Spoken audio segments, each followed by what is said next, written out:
You're the owner. Right. The business owner. Okay. Now He's the policyholder. he's the policyholder. So now the business owner really can't be collecting on that disability anymore. You see what I'm saying? Oh, the owner himself who had the disability plan. Right. Okay. Well, if he pays himself less than 80%, he can. Pays himself an income. Yeah. I mean, I had a doctor who, you know, had severe stroke, and he was back and forth, and he collected for over 2 years. No, but the real thing is when they have other employees that are generating the income versus. Well, it's W-2 based versus company profit or loss based.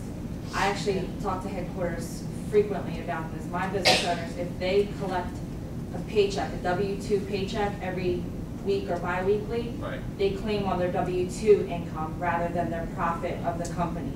And Aflac bases it on the W-2 paycheck, not the profit. If they're solely collecting based on the profit, they actually don't even qualify for disability because just like you said, whether they're working or not, they're still getting money at the end of the Right. year.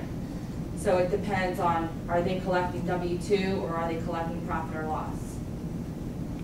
Right, yeah, that would definitely come into play. Okay. So, the best benefit, as far as I'm concerned, with this new plan, although I like the 19 hours a week, is what this plan now does is has an additional unit rider. So you sign somebody up who's making X amount of dollars and is eligible for $2,000 a month, and the person is 49 years old. And then you go back in next year, and Tom, good news, I got a big promotion, I'm making bigger bucks now, I want to review my disability. Okay, great, now you're eligible for $2,500 a month. But the bad news is now you're no longer 18, now you're 64, okay, because he just went up an age bracket. So now under the old plan, that person is paying $2,500 based on his new attained age. Okay, so his premium went up significantly. Under the new plan, you do a rider where you're only paying $500 additional at your new age bracket. You're still $2,000 is left alone. Okay, you're still 18 to 49 on that $2,000 you signed up for. Wow. You're only paying the new rate based on your new age for the additional $500. The only thing that you can't do when you do that is you can't change the terms. So if somebody was 6 months 07, and now the person says, well, I'm getting a little nervous, now I'm in your age bracket, Art, like maybe I should have a 12-month plan, okay, then they're going to get hit with the whole new benefit. But if you're keeping your monthly, everything else the same, your variable of changing your units does not increase the old units that you have. What about underwriting questions? Yeah. We'll get to that, Kenny G. Leanne, you had a question? Yeah, I was going to ask, is there insurability questions on the rider? Yes. Yeah, it's done just as a conversion, I think. You still have to answer those questions. Anybody else have a question on that? Okay. But again, I think that's a strong selling point. Now, again, I use that to my advantage. I was at a company yesterday. Unfortunately, I was at their Center City location, and when I was looking at my servicing copy, I noticed the two people at their Exton location are turning 50 in November. So I called, and one of the people that's turning 50 was the HR director. So I called her up and said, I see you have a big birthday coming up soon. And she said, well, don't remind me. I said, well, there's good news though. We have a new disability. She's already on the old disability plan. So I said, we have a new disability plan that I strongly suggest that you change to if you qualify for it, because we do ask different medical questions now. And if you qualify, you'll get on this new plan while you're still 18, okay? And down the road, when you're no longer 18 anymore, if you want to increase that benefit, you're only going to pay the extra amount on the increased amount. Oh, that's wonderful. When can you come in? So I asked her the medical questions on the phone. Everything was fine. And I said, there's one more person here, that I'm seeing is turning your age. She said, yeah, I know. I'm 2 days older than him. She said, yeah, you'll come in and you'll sign both of us up for the new plan. So again, another reason to get in the door, makes me look professional, that, okay, I'm really looking out for their best interest, okay? And of course, when I'm there, changing her policy, oh, by the way, you know, the hospital plan is going to be X at next open enrollment. We can do it at the cost at Y right now. You'll just do it after tax until, you know, until 3/1, and then we can switch it over to pre-tax. Will I sell it? Maybe, maybe not, but at least again, it gets me in front of her to make that offer, okay? So that's, again, something to use to your advantage to get to people. What I'm doing now is I'm going through all my surfacing copies, just going on the computer, looking for people that are turning 50 in the next couple of months. And this will give me the, you know, initiative to go out and reach out to these people, because if I wait until open enrollment, then they're already going to be 50. It's not going to be doing them a favor by waiting that time to do that, okay? Now, to do that though, also, it's going to depend on what they already had. There's been some significant changes in price, mostly at the 24-month level, okay, mostly at the 50 to 64 age level. So it's not going to work for conversions for everybody. But if somebody has a 12-month plan, a 6-month plan, something like that, 07, 014, C rates, some of them have actually gone down. A and B rates, some of them have gone up, but very, very minor difference. What I do, so when I'm talking to somebody, what do I do with that?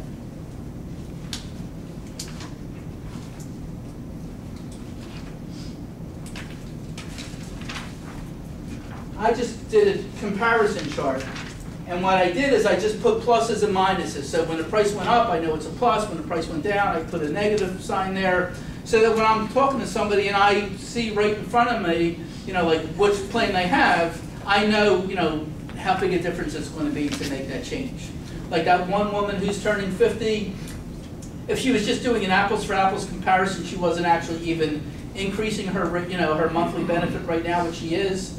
Her cost would have gone up like 30 cents every 2 weeks, so it was no big deal anyway. But she's, again, using it to increase it because she's making more money now than when she first signed up. So, you know, make sure, again, before you make those blatant comments that, oh, you know, this plan is so much better. Again, it's not going to be better if they're on a 24-month plan and they're already in their 50s, because the price is going to like be way, way, way higher than what the old plan was. So, again, it was probably Aflac's way, actuarial, to review everything and say, okay, we're coming out with a new plan. Where do we have to make our biggest adjustments? Where are we taking our biggest hit? Biggest hit was probably the people who were doing 24-month benefits and the people who were in the 50-year and up age bracket. So that's, again, their opportunity to do some of that. But again, I think that's the easiest way, is if you just take this chart and then you take the old chart and then just compare all the different rates, and then you can see which ones have gone up, which ones have gone down. You know, maybe somebody's going to do the 18-month one now too. So again, you know, you can use the next, what I've been doing is keeping both with me, because I found one woman who did not qualify under the old plan, okay? She has MS, but she's had MS for 20-some years, hasn't had any treatments in the last 10 years, okay? She changed her diet, she changed her lifestyle, and she's absolutely fine, okay? The old plan, she could not get. It was a kick-out question. You have MS, we don't care how long ago, whatever, you ever had MS, you're done, we don't want you, okay? The new plan, she can get, okay? So again, it gave me a sale where I would not have had a sale before. However, there are some new questions that are way more difficult under the new plan, okay? The new plan, where the old plan had some questions that just allowed it to go to medical underwriting, the new plan, those same questions are kick-out questions, okay? So under the new plan, number one, is anyone to be covered currently disabled or due to sickness or disability, or have you missed 5 consecutive days of work within the last 12 months? Again, that used to be question number 17 or 18, whatever it was not a kick out, just answered it yes. You had to answer some more questions. Now this kicks the person out of this policy. But remember, it just kicks them out for 12 months since they missed those 5 days of work. So if they had pneumonia November 10th of 2009, so you see them November 10th of 2010. Okay, again, it gives you a reason to go get your butt back in the door and see that person. Okay. Question number 2, a major kick-out question. Has anyone to be covered been hospitalized 24 more hours in the last 12 months, other than routine childbirth? There's going to be a lot of minor things that happen to somebody that kept them in a hospital overnight. I mean, my wife with a stupid fishbone, she would not qualify. Well, that was less than 24 hours, so I guess she still would qualify. But, again, it gives you the ability to go back and see that person again. Also, as a suggestion, most people don't do this. I'm a little anal, I cover my bases, I do all kinds of crazy things, and I get away with it. Okay? SNG, if you answered question 1 or 2 yes, it won't take your application. Okay? It won't go anywhere. It'll automatically, system will kick it out if it even lets you get a signature. Okay? What I've done in the past, and successfully done in the past, is I've done this application on paper. And I answer the question number 2, yes. And then I answer all the other questions, hopefully no. Okay, so again, let's take my wife, let's say she was there 24 hours because they still couldn't find the stupid piece of equipment. Okay? So I put a little letter in there. The reason why Charlotte Goldberg was in the hospital was because she swallowed a fishbone and they couldn't find the equipment. Okay? Please underwrite this and possibly accept her. And I have gotten people accepted. Okay? I had people who were diabetic, who took insulin because of pregnancy. They have something, I don't know what it's called or whatever, but it's like a pregnancy diabetic. Okay? And I would fill out a paper application. I would put in an explanation when they were in the hospital, the reason, the doctor's information, so that if Aflac wanted to contact them, and Aflac would approve that policy. Say they will make exceptions if you think it's justified. Now again, if somebody was in a hospital for 14 days because they were in a serious car accident, don't waste your time. Okay? But if you think it's something really, really minor, and it just happened 2 weeks ago, so you don't want to tell the person they have to wait a year because they can apply again, then try it. Okay? But it must be done on a paper app, and you must write a letter why you want them to review it. What was wrong, medical names, or doctor's information, all the information you can possibly give them. And they will review that. Okay? Question number 3 is a kick out if you're seeing somebody who is currently pregnant. So, if you were currently pregnant, you were not eligible for the plan. So, nothing about, well, we won't cover the delivery, but we'll cover, you know, complications or whatever. Okay? So, if that person that you were seeing has already been advised by the doctor that they are pregnant, and it's going to be on their medical report, they cannot get the plan.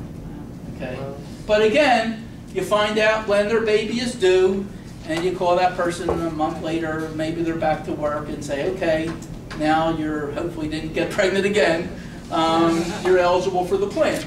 Okay? And those other questions would not apply because, again, 1 and 2 exclude routine childbirth. So even though they were in a hospital overnight, even though they missed 5 days of work, question 1 and 2 would not exclude that person.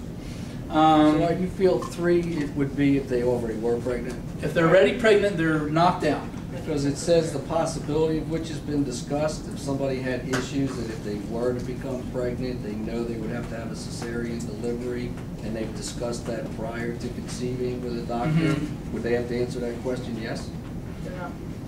Well, they're still not pregnant. Yeah. But You the know. possibility of which has been discussed. Yeah, I know. That's So a that's good a one. moral decision as to how you answer that That question. is a good one. That's tough. I don't know. I know how I would answer Yeah, I it, mean, but again, if I don't know somebody's, if what's right. or somebody's you know? even seeing a fertility doctor or something. Yeah, I mean, it's. Absolutely, yeah. Again, you know, what I would do is, if you really felt, you know, again, that you want to do the right thing and you think you should answer that question, yes, I would do it on paper and do a little explanation that, yeah, she is not pregnant, she's trying to get pregnant. In the past, she has had C-sections or whatever, so whatever.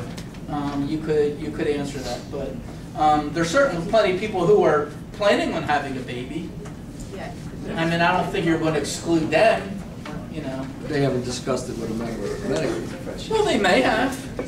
They may have said, hey, I've been trying for a while, you know, what's up? Can you make any suggestions? So, Answer. 4 is kind of very, very vague also.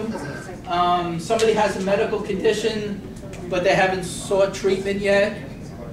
You know, again, if they really haven't sought treatment, it's only in their head that they know about it. So it's going to be difficult to answer that question properly. 5 is kind of black and white. You've either committed felonies, you've been under the influence, or whatever. Question number 6.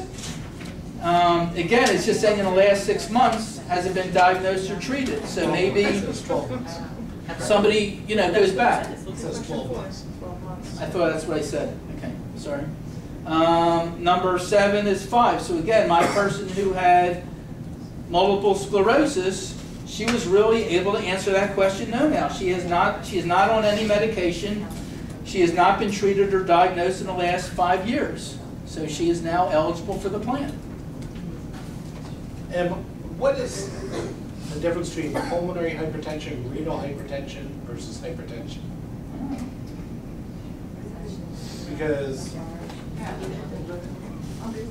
You'd have to go to your sales guide or ask Aflac. because There's a lot of new ones in here too that I haven't seen before. There's this one under number 6 on the left-hand column, the last one. I have no idea what that is. What is it? It was and the other one was ileitis and colitis. Oh, okay. she's still doing How about the this. third one on this? How about the third one If you from don't the know top? what it is, that means you don't have it. That's right. If you have it, you don't. But the hypertension thing was big, actually. Because Right, okay. Now, that's all you have to answer is the first 7 questions now. Okay, that's it, you're done. With the exception of, because if you answer anything yes, it's a kick-out. There is no medical underwriting. However, if the only reason you would have to answer questions number 8 and 9, or 10, or 11, well 11 is only if you're doing the rider, 8, 9, and 10 is if you're insuring yourself for more than $2,000 or you're getting either the 18-month benefit or the 24-month benefit. Now, I have run into question number 8. It is the most difficult question to answer because it's a 2-part question, and again, I've been arguing with Aflac. Why do you make it a 2-part question? Why can't it be question number 8 and question number 9? I have a woman who's on one simple little medication. So she has to answer number 8, yes. During the last 6 months, have you received medical treatment, including injections, or been prescribed for taking medications other than prescription medications, or prescription contraceptives? So she has to answer yes. And let's just say she's on some kind of allergy medicine or whatever. Then pops up medical conditions / treatments. Onset date, surgery performed, date last treated, released by a physician. For hypertension, diabetes, list the average reading, da-da-da-da. Okay, well, she didn't really answer the first part of it yes. She answered the second part of it yes, which is the next thing that pops up. So I was playing around on the computer with it last night, and I tried not to fill out the first part, just fill out the second part. Error message, you didn't visit the fields. Okay, so then I went to visit. Now it just says put none or NA if not applicable. Well, you can put none under medical conditions, you can put no under surgery, you can put none under the doctor, and for hypertension and diabetes you can put NA or none. Where you can't put none or NA is on the onset date and the date last treated, because that's only looking for numbers. So you can't get around it. And I'm telling you, I screwed up an application big time in the state of Delaware, because I've been selling this plane in Delaware for a while. And this poor person didn't get the policy because I screwed it up answering these conditions and treatments. And all he had to do was send a little letter to correct it, and he refused to send the letter, so he didn't get the plan, I didn't get the commission, whatever.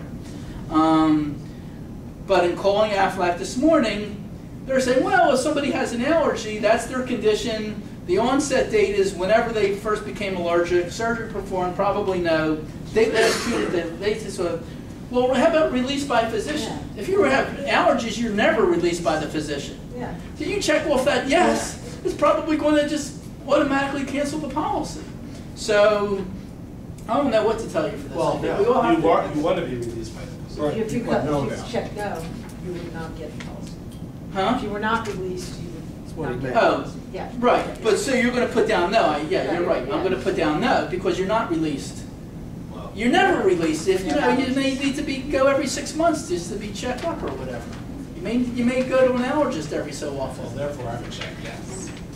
Well, again, it's, Of course, you could consider that surgery, released by physician from surgery performed. no, no, You know what I mean? I mean, no, how it many just says terms? read this, but again, it's really, I don't know what to tell you on that. Because I'm 0 for 1 on it myself when I got to that. All I'm going to try to do is keep people under 2,000 if they're closer, not keep them under 18 or 24 months. So basically, any applicant who's taking a prescription, it's gonna get real tricky. Yeah, I mean, what you could Any kind of answer, prescription, right? yes, you've been released, and you put in the other information as a medication name, whatever. If they want to put that, if you put anything in there, I assume they're gonna underwrite it. I They guess. can find the rest of Right, that story. right, Yeah. If right. they presume that you have allergies and you're taking medicine. But they're and you really said asking you the you're same- released from the physician, that means. They're you're asking you the okay. same stupid information again under medication name. Right. They first prescribed Yeah. and your medical condition. Yeah. But that's So all- really, this first block really doesn't have anything to do with the prescription. It has to do with That's that right. other part of the Addition. question. Right. And that's really what's screwing there's no way everything up. around- I would tend to do what Mike said, you don't not give them the information about the medication in the next block. No, you have to, But right. and if you have to fill in that stuff, you fill it in, but don't make it worse than it really is.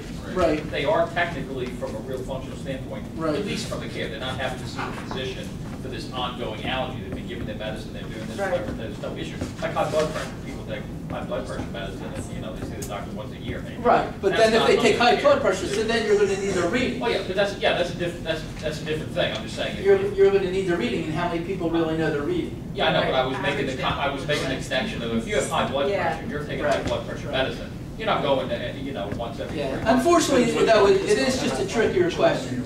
And number 9 is, do you smoke? Okay, well, what are they using that for? Maybe if they're seeing what's wrong with that person and the type of medications they're on, maybe they're gonna say, hey, if this person's smoking and doing all that stuff, Forget about we it. don't want them. I think. I mean, it's not gonna be a kick out Yeah, if it's not someone's gonna be, smoking. I think that's data collection for them for down the road to be able to see if they can determine, are they really being clobbered by the people who are smokers?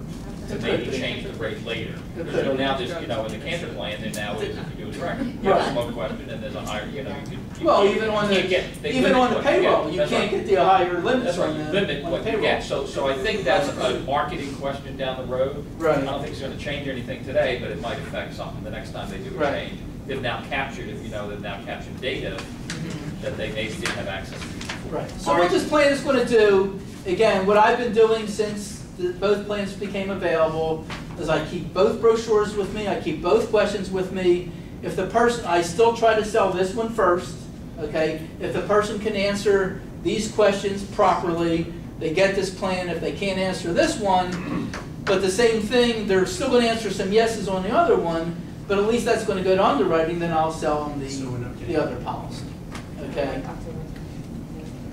Just about question number 4 about the medical condition. Uh-huh.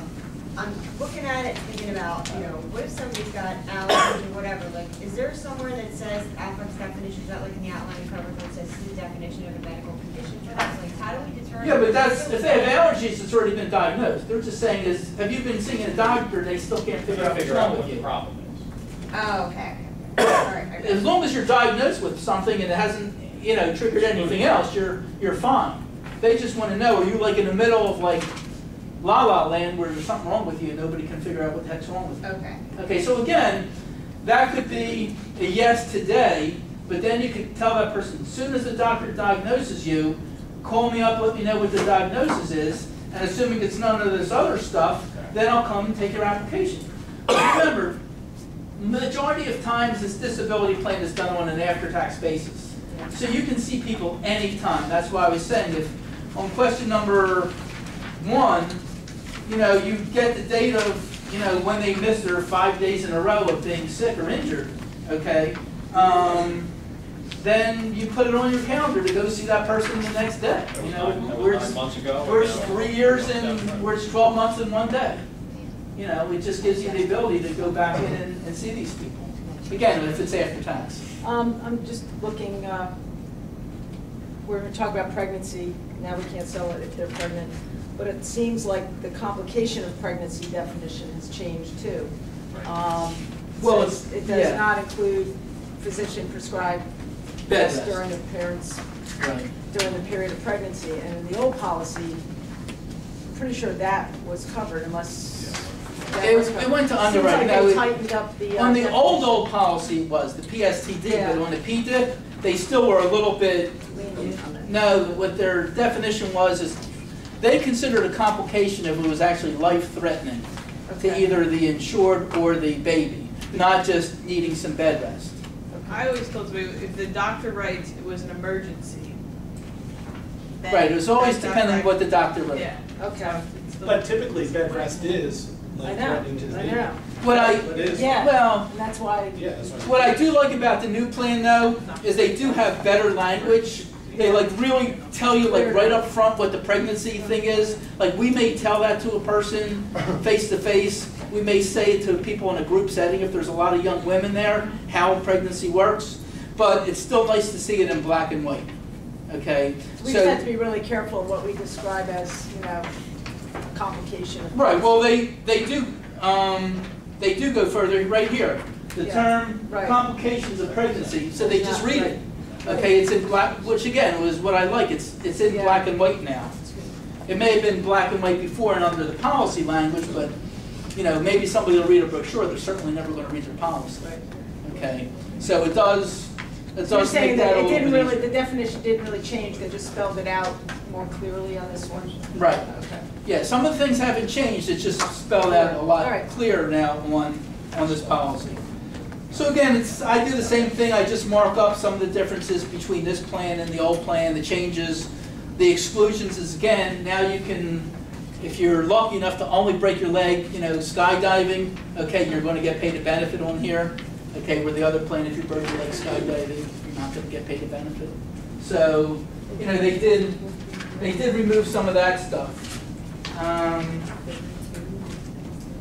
I've listed, and I know Meredith brought some field sales guides. These are really great things. You should definitely order these if there's not enough here for everybody, which I'm sure there isn't. It really, there's a lot of stuff in there, a lot of stuff they say about 14 different times, but it is good to have that. And I know on one of the things here, oh, this is also something I'm going to include in my conversion sheet. Again, there was just some little changes on this specific sum injury. One negative is now paralysis must be permanent. On the other one, it was just 30 days. They do pay more now for broken teeth requiring crowns and extractions. And they added hemiplegia, is that paralysis of one side of the body, which they didn't have before. And they added other miscellaneous surgery with conscious sedation, whatever that is. Okay. So again, just something additional. They didn't take anything, well, they did make that one change, but everything else is the same. Acupuncture now too. Yes, they will cover Under acupuncture. Okay. Even if you Good. see. Okay. So any questions on the disability? I mean, that's really involved. The language is tough, but it's good at least to have both of them with you because somebody may qualify now, where may need to wait until later for the other one. Yes, Mike. I just saw something also in here what is not covered, and this may not apply to many people, but it's happened to one of my clients. Okay. He he cut himself, which became infected. Mm-hmm. And Aflac in the past would pay if somebody is disabled due to a disability, and it covered under an Under the accident. Under accident. Okay. Because the infection was caused by the accident. Right. But according to this now, it says Aflac will not pay benefits for disability that is caused by or occurs due to a bacterial, viral, or microorganism infection. Right, it'll be covered, but it'll be covered under the sickness language. A couple of things on the accident plan, and again, this is different than what somebody said, Bonnie, I think it was you. Aflac told me that they do cover bee stings and spider bites and stuff like that for the initial treatment, but they're not going to cover if the person got infected and pay for that part of it anymore.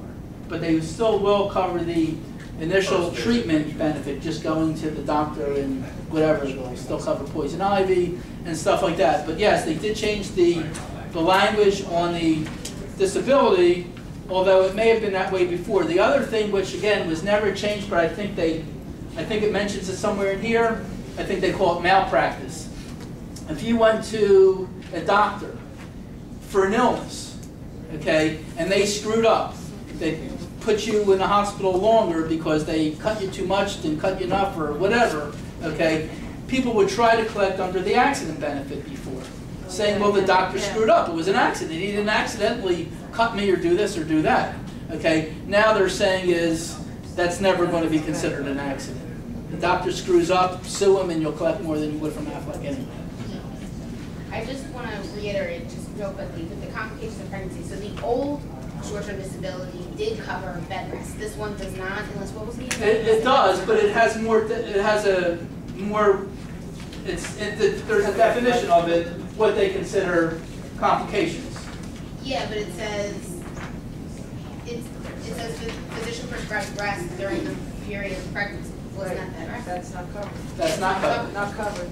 It really wasn't covered before either. If it was just, hey, I want you off your feet for for the last couple of weeks of your pregnancy. Yeah, that really wasn't. Again, I have gotten people money on that, but we needed a lot of information from the doctor to get people. So the doctor would basically need. And remember, now if the person's pregnant, the likelihood is they're going to have to really conceive during those first 30 days for that to, fall into complications being covered, but not the other thing being covered. All right, when you was at the focus group with this pregnancy, because it's a big thing, right, with my hairdressers and all that kind of stuff. When women are out with major complications to pregnancy, during the focus group, did they say why they're not? The focus group didn't touch on every single thing.